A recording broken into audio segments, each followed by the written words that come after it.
Well, yes, and that's because what began as a routine media assignment is now turned into a very painful reminders of the risks associated with going on with some of these duties when journalists go around carrying on their responsibilities.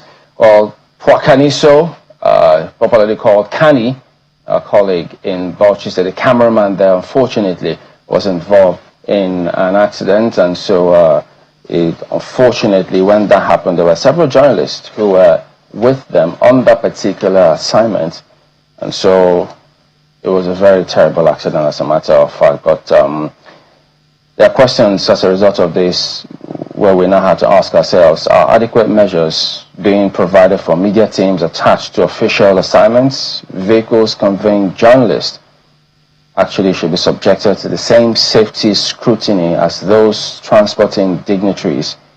Do we really appreciate the inventable risks reporters and camera crews assume in the line of duty?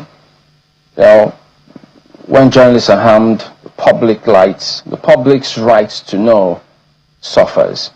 There are circumstances surrounding the death. They were traveling to go take a look at some development project in Gombe, and that Bauchi axis when the unfortunate incident happened. And so all of the crew who were in there, Arise, Channels, NTA, TVC, I think they were all involved in that unfortunate incident. So he, alongside a reporter, were rushed to the hospital, and so, but the reporter was treated and then got better.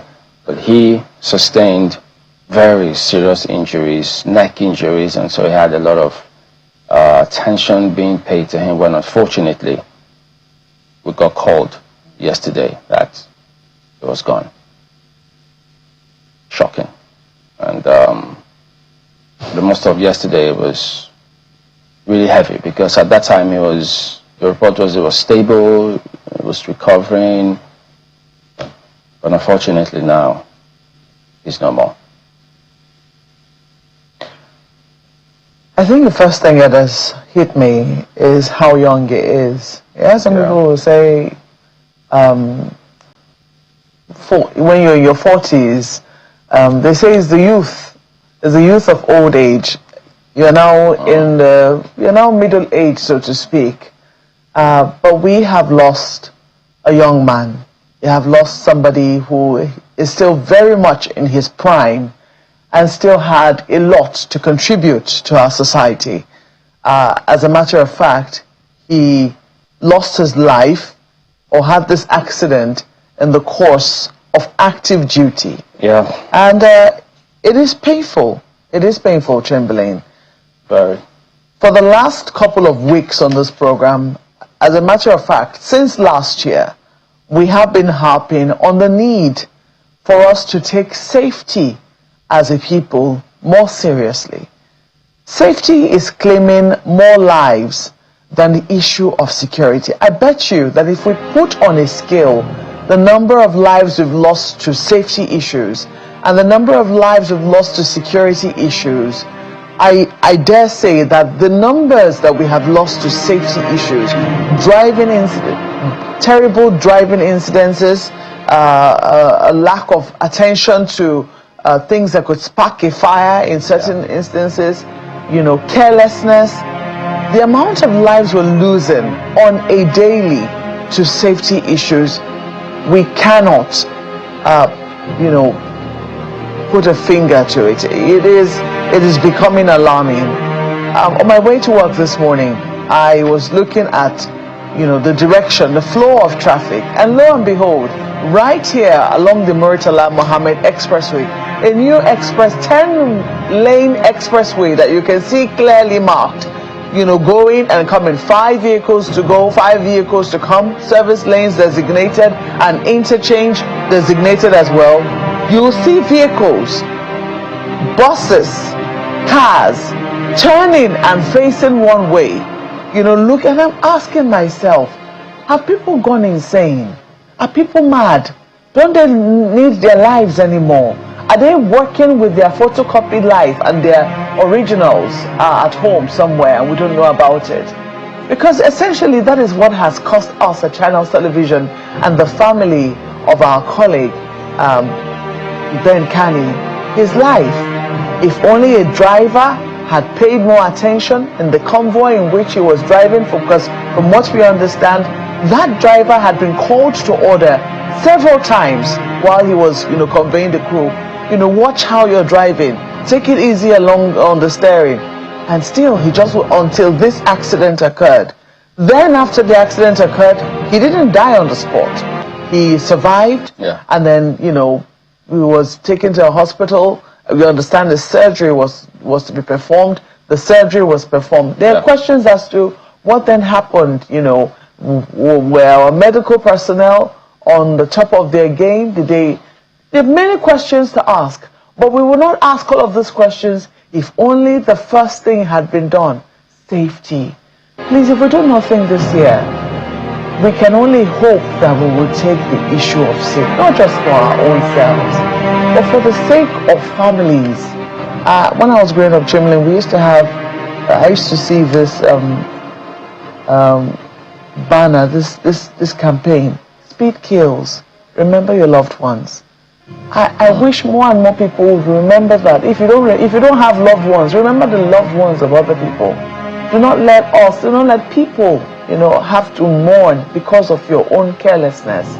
So many things to think about this morning, but just to also let the family of Ben Kani know that our hearts are with them. Kani was a phenomenal cameraman.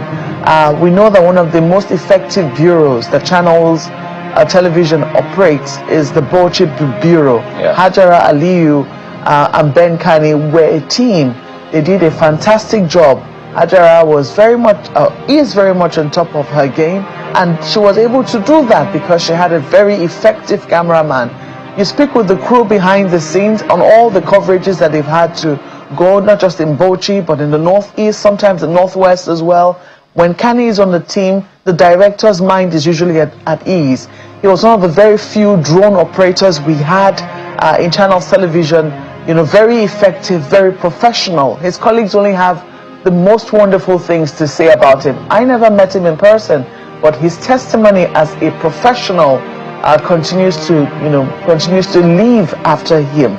So I urge us this morning to at least take the good things that we can learn from Kani, extend our heartfelt condolences to the family, and also for his sake and for the sake of many others that we lose on our roads needlessly, that we prioritize the issue of safety. It is really, really unkind and unfair that we continue to lose lives this young of people who still have a lot to contribute to our country. Chamberlain. Indeed, so the media community mourns not just a colleague, but a professional who died doing his job.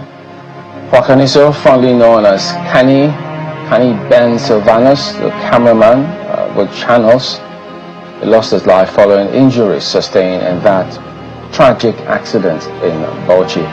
He was behind the lens, as he was always quiet, focused, committed to capturing the story, the true story, so Nigerians could see it for themselves. We also appreciate the governor of Bauchi State, who has described his passing as painful and heartbreaking. The Nigeria Union of Journalists in Bauchi also suspending their Congress in mourning. We appreciate all of that. But beyond these lies or deeper truth, Kani Ben died in active service. He died ensuring that the right things and public accountability were documented. Camera operators rarely get the byline, they rarely get the spotlight, but without them, there is no story. He leaves behind family, colleagues, and the profession that now feels the weight of his absence. May his dedication never be forgotten. May his sacrifice remind us that journalism is not just a profession, it's a public trust. May his soul rest in perfect peace. Amen. Amen.